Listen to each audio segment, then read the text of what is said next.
This series is going to be based on the Federalist. Like I said, what most people today know as the Federalist Papers. And we'll talk about what they are. But it has to do with where we are as a nation now, where we got to where we are, whether we're a Christian nation or not, and so on. So, with that said, the first thing we need to do is define a term. Where they got the name federalism is where it came from. It's a mode of political organization that unites separate states or other polities within an overarching political system in a way that allows each to maintain its own integrity. Federal systems do this by requiring that basic policies be made and implemented through negotiation in some form so that all the members can share in making and executing decisions. The political principles that animate federal systems emphasize the primary of bargaining and negotiated coordination among several power centers. They stress the virtues of dispersed power centers as a means for safeguarding individual and local liberties. So you got all that? I want you to memorize it. Next week you're going to have to repeat it back to me. But that's what federalism is. That's where the term the Federalist comes from, and the Federalists in general. That's where you found what you were looking for. Good. What form of government do we have in the United States? You can't. Okay, you say Democratic Republic. Okay, anybody else? Constitutional Republic. Okay, anybody else?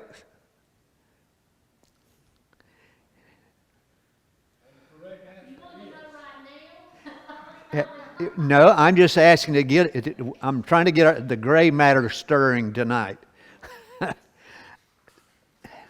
Was our country established as Christian? You don't have to answer that. I just think about it. Was our government established on Christian principles? Okay, that's two different questions, and can have two different. It can be one can be correct and the other not be correct. Is our government and attending documents secular or religious? And so think about those.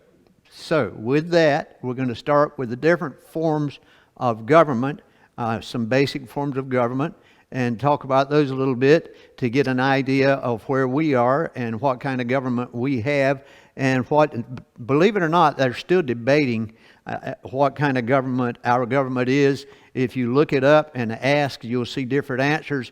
It depends on who you're reading and who you're following on a particular thing. I have my own opinion, and we'll see some of that as we go. First one I want to talk about is communism. And this, I looked all these definitions up, so it's not my opinion. This is the definitions. A political theory derived from Karl Marx, advocating class war and leading to a society in which all property, now get this part, all property is publicly owned and each person works and is paid according to their abilities and needs. Okay, that's communism. Okay, socialism. Socialism is a political and economic theory of social organization that advocates that the means of production, distribution, and exchange should be owned or regulated by the community as a whole. Okay? Here's a quote.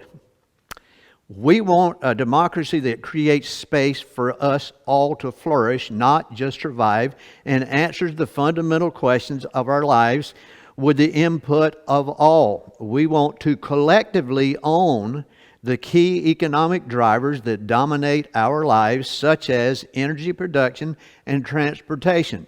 Where do you think that quote comes from? Just, this has to be opinion, because unless you've looked it up, you wouldn't know.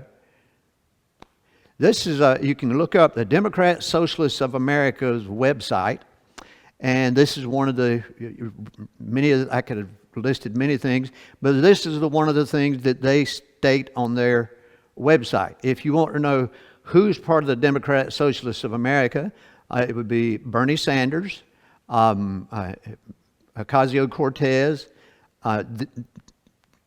people on that particular far left of the political scale are the ones that are for what they call democratic socialism. So with that in mind, remember, socialism is a political economic theory of social organization that advocates that the means of production, distribution, and exchange should be owned by or regulated by the community as a whole.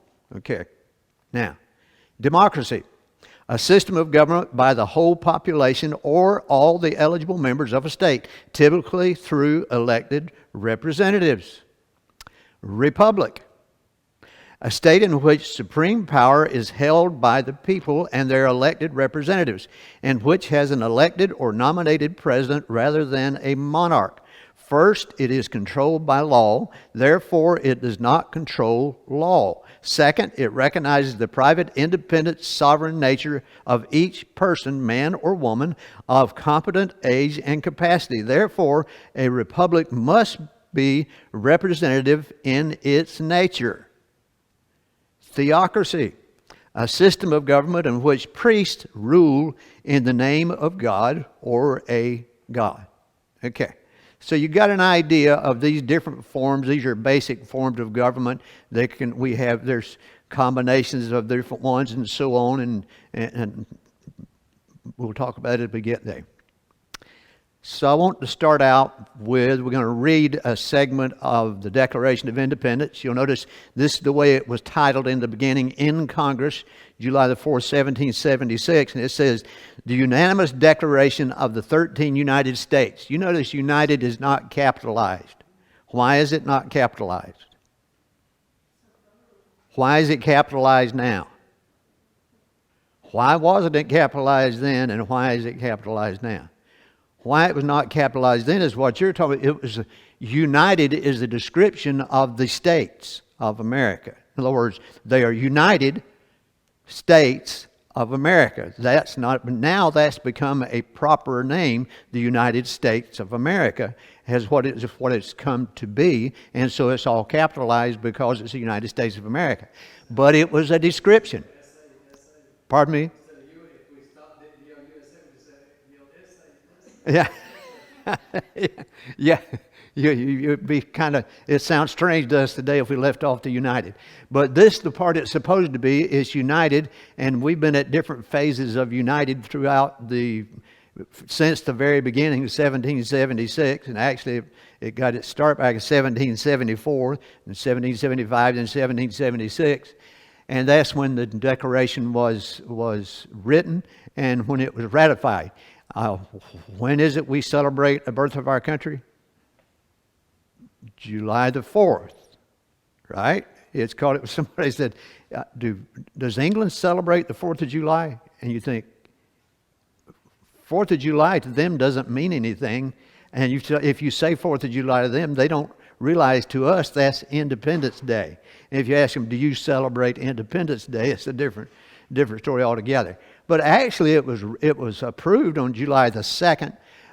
It was not complete. It talks about, you can read different articles, and it say all 56 of the signers signed it on July the 4th, 1776.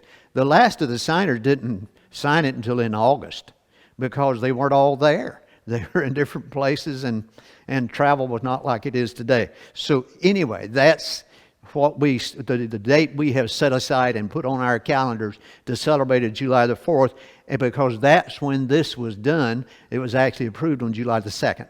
But in Congress, July the 4th, 1776, it says, when, in the course of human events, it becomes necessary for one people to dissolve the political bands which have connected them with another, and to assume among the powers of the earth the separate and equal nation to which the laws of nature and of nature's God entitle them.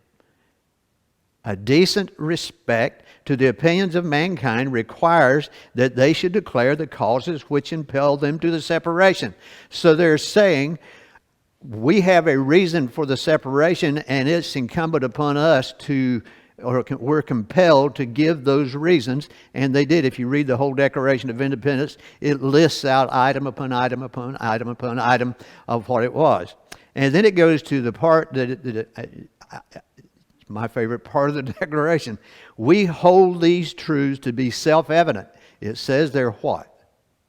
Self-evident. That all men are created equal, that they're endowed by their Creator with certain unalienable rights, that among these are life, liberty, and the pursuit of happiness, that to secure these rights, governments are instituted among men, deriving their just powers from the consent of the governed, that whenever any form of government becomes destructive of these ends, it is the right of the people to alter or to abolish it and to institute new government, laying its foundation on such principles and organizing its powers in such form as to them shall seem most likely to affect their safety and happiness. Okay, now let's boil this down to where I want to go tonight. I want to go back there before we can go to where the Constitution is and the Federalist, which has to do with the Constitution. The three things that you see in that are God made all men equal and gave them rights, life, liberty, and the pursuit of happiness. That's God gave that. The main business of government is what? To protect those rights, not to rule over us, but to protect those rights. Third thing that you see in that, if a government tries to withhold these rights, the people are free to revolt and set up a new government. Think about that. The separate and equal station to which the laws of nature and nature's God entitle them, and all men are created equal, they are endowed by their Creator with certain unalienable rights. Unalienable or inalienable is actually what the word is, but that is unalienable, so that's come down through history. It's impossible to take away or give up, and that's Merriam-Webster's definition. The Oxford English definition for unalienable is cannot be taken away from you. So who can take it away from you according to this declaration? Nobody. Who gives you these rights? God, the Creator, gave you these rights. Okay. God, number one, God made all men equal and gave them the rights of life, liberty, and the pursuit of happiness. Why is this important? Why is that important in the Declaration of Independence? Why is it important that we acknowledge that? Why is it that it's good that it says that? There are those who argue that the Constitution is a secular document. Is it? Or is that issue even important? Is the Constitution a secular document? How many times is God mentioned in the Constitution? You see how much He's mentioned in the Declaration. The only place it's mentioned in the Constitution is in the year of our Lord, 1787, at the end of it. So it doesn't say, it doesn't mention God. And some people argue that. They say, well, if it meant to be a Christian nation or a godly nation or based on God's principles, then it would have said so in the Constitution because that's our founding document. Well, we'll see something in a minute. Number two, the main business of government is to protect these rights. Note, God gives the rights, and it's the government's job to protect those rights. Not to give us those rights, not determine what our rights are, it's to protect the rights that are given to us by God. That's government's job. That's what the Declaration said. And I said, does it seem like that we've strayed from that principle? And I would say it does. 3, if a government tries to withhold these rights, the people are free to revolt and set up a new government. You know, and even in the Constitution, there's established a way that if our elected official will not do like they want to, we can call together, if a certain number of states come together, then they can call a constitutional convention, and you can write a new constitution. You can change the constitution we have. You can kick out every elected official you have. You can start from scratch. You can do whatever you want to once it gets to that point. So there's a way to do that.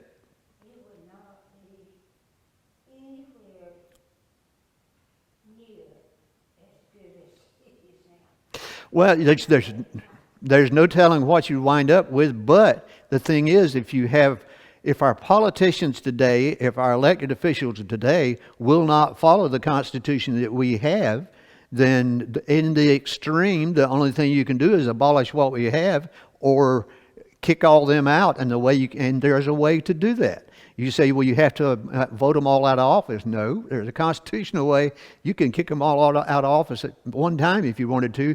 If you call it a convention of states and you got enough states together, the states themselves could redo the entire project, start again. And I'm not saying I'm for that. I'm just saying there's ways to handle it. What are the rights under our Republican form of government? It says, this is in the Declaration of Independence, endowed by our Creator with certain inalienable rights, that among these are life, liberty, and the pursuit of happiness. And so if I want to look here before we get into where the Federalist starts. Doesn't the Bill of Rights list our rights in the Constitution? Does the Constitution in any way diminish the rights that are endowed by our Creator? And are the ones listed in the Bill of Rights all the rights that we have under the Constitution? The Bill of Rights, you remember, were the first 10 amendments to the Constitution is the Bill of Rights. And people think, it's just like it says, people will say, well, the First Amendment to the Constitution, the First Amendment in the Bill of Rights, gives us freedom of speech. No, that says the government can't take away our freedom of speech.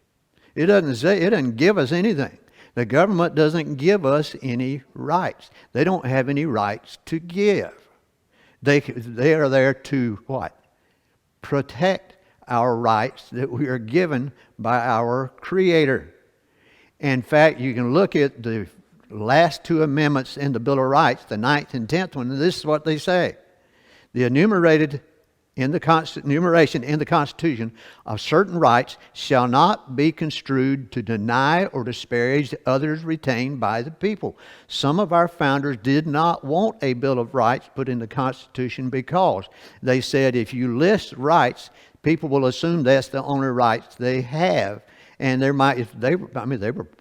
I think there's like 50 different amendments that they wanted to put in the Bill of Rights, but you can't list every right that we have as human beings. So they listed some of them, and basically they're saying this is an example of what rights that are protected under this Constitution. And then the 10th Amendment says, the powers not delegated to the United States by the Constitution, nor prohibited by it to the states, are reserved to the states respectively or to the people. So in other words, if there's nothing specifically stated in here, it's reserved to the people and to the states. The states we say we have a separation of powers because we have three distinct branches of our government: the executive, the legislative, and the judicial. That's our three branches, but that's not all. There's 50 separate also that's called the states. The states themselves have rights that the federal government does not have or should not have. That's the thing that irritates me with executive orders by a president. Now, before you say anything about the executive orders that President Biden has done, every president in my lifetime has made unconstitutional executive orders. Every one of them, Republican and Democrat alike. So they've pulled too much power into themselves. Pardon me? What president in our history did the most executive orders, do you think? No. Franklin Delano Roosevelt. Because you remember, he was elected 4 times. And he died right after he was elected. He started serving the last time, because he died in 1945. And that was his last. He was elected again in 1944. And he started serving in 1945. And he died in March, April that year, something like that. I don't remember exactly. anyway, he signed a lot of executive orders, but a lot of what he signed had to do with World War II and the Depression and things of that nature. And he signed many before World War II ever came about that were unconstitutional. He had no authority to sign. So did Ronald Reagan, so did George W. Bush, so did George Bush. Every one of them have signed because they see that they can do it, so they do it, which is a poor reason to have executive orders. But they don't have the authority to do that, and sooner or later we need to slow them down. So, let's get back to this question. Are they right to state that the Constitution is a secular document? Now, you have to think about what a secular document is.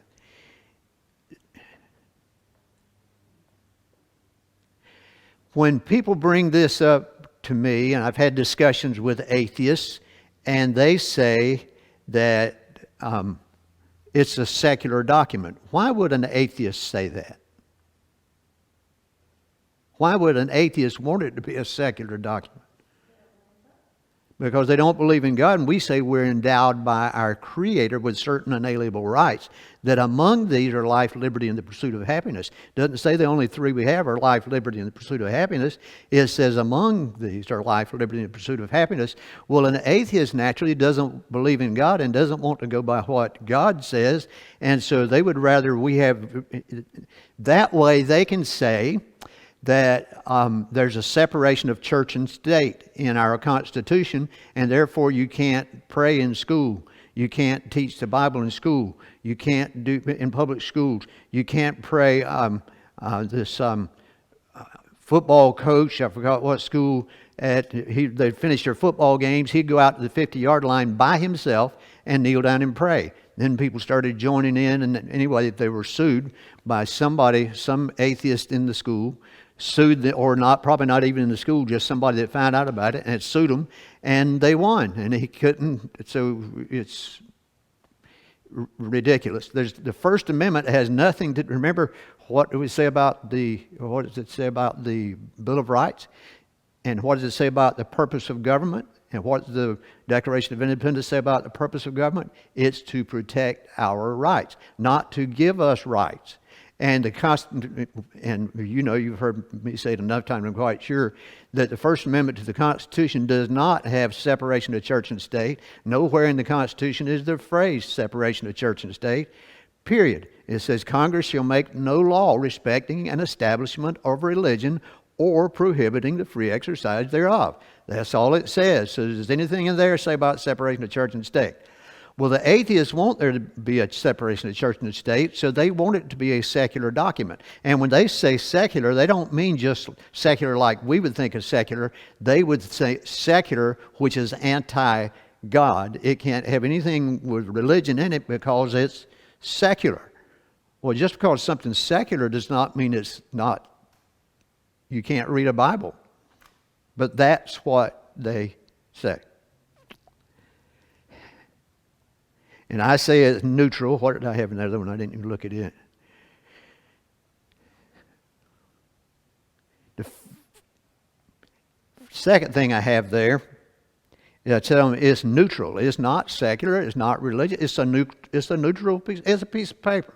It's a neutral document. It's not atheist and it's not Christian. It's not atheist and it's not Hindu. It's not Buddhist. It's not any of these. It's a neutral document. It's like if you go by when you went and bought your truck, Dick, you signed a contract. Was it a religious contract? Probably not. Was it a secular contract? Well, yeah, as a fact, it was not. It didn't have any religious. It didn't say that God's going to smite you down if you don't pay for this truck.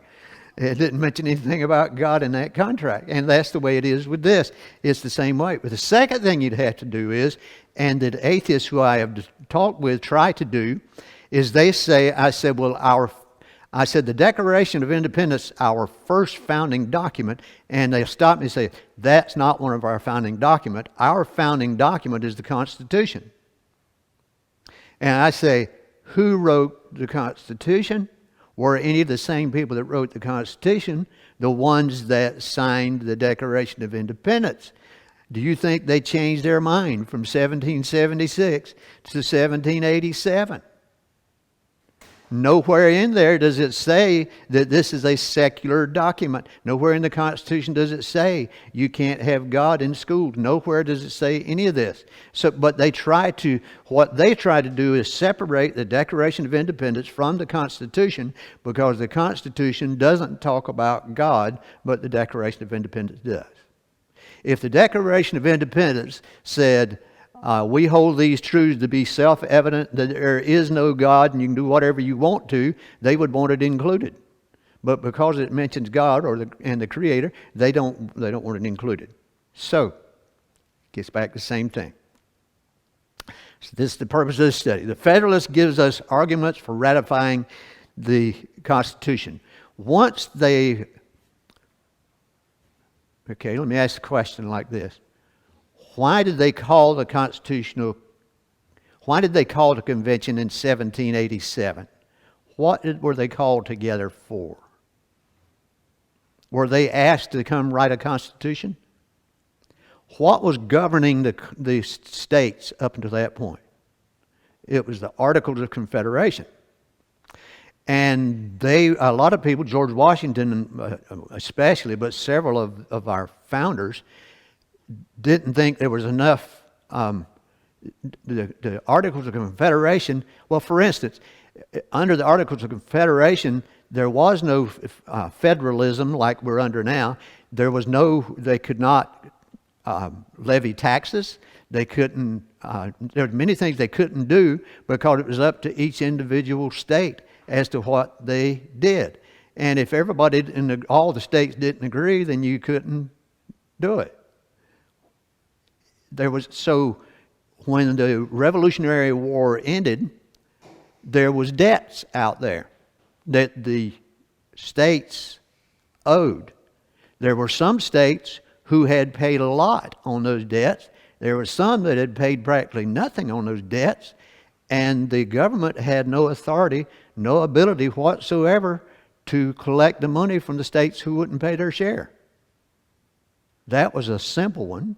So they needed something stronger. But once they came up with the Constitution in 1787, once they voted, this is what we're going to have, this is what we're proposing, then it had to go to each one of the 13 states, and each one of the 13 states had to have a ratifying convention to ratify, to say whether we're going to ratify this Constitution or not.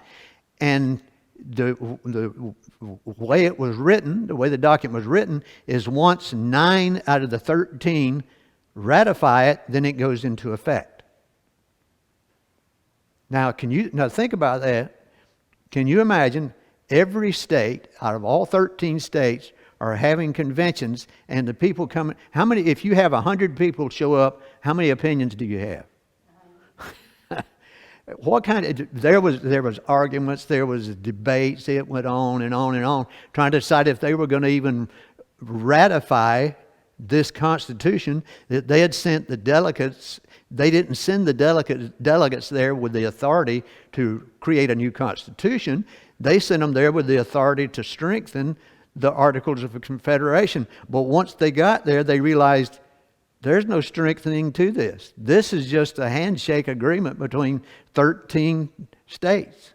There's nothing we can do to, if North Carolina wanted to create a trade agreement with France, and South Carolina did too, and South Carolina said, look, we'll sell it cheaper than North Carolina will.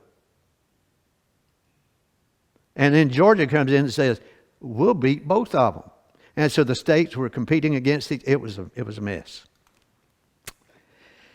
Of course, the states held their ratifying conventions.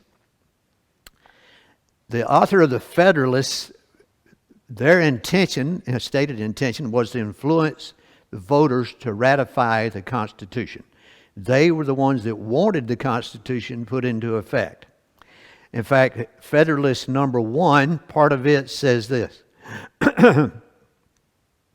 It has been frequently remarked that it seems to have been reserved to the people of this country by their conduct and example to decide the important question whether societies of men are really capable or not of establishing good government from reflection and choice, or whether they are forever destined to depend for their political constitutions on accident or force.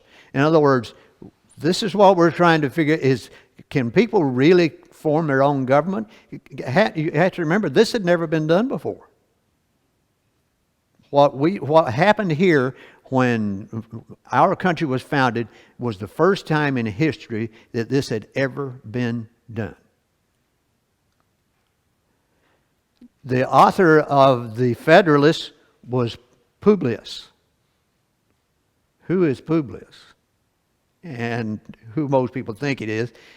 Back then they used pseudonyms, pen names, and they would use them for particular reasons.